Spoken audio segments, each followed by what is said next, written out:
Ted Cruz's campaign is facing backlash for sending out mailers that appeared to be public documents, saying Iowans would basically be publicly shamed if they chose not to participate in the caucus. The document showed people with voter scores and grades assigned to how often they voted. The documents were titled "Voting Violation" and read, "You are receiving this election notice because of low expected voter turnout in your area. Your individual voting history as well as your neighbors are public record. Their scores are published below, and many of them will see your score as well.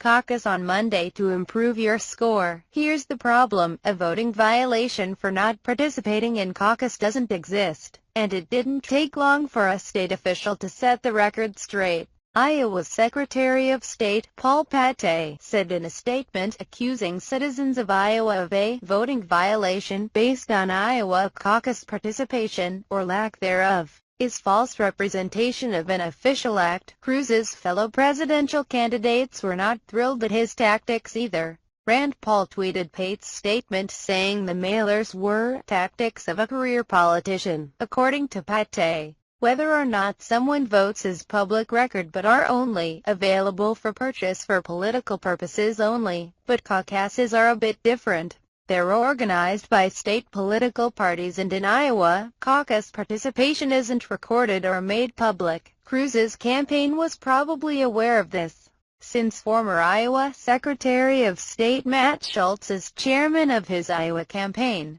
Schultz said in a statement, "Our mailer was modeled after the very successful 2014 mailers that the Republican Party of Iowa distributed to motivate Republican voters to vote. This isn't just a Republican tactic." In 2014, New York residents received a similar letter from the New York State Democratic Committee. Those letters weren't for a caucus and didn't claim to assign grades to voters.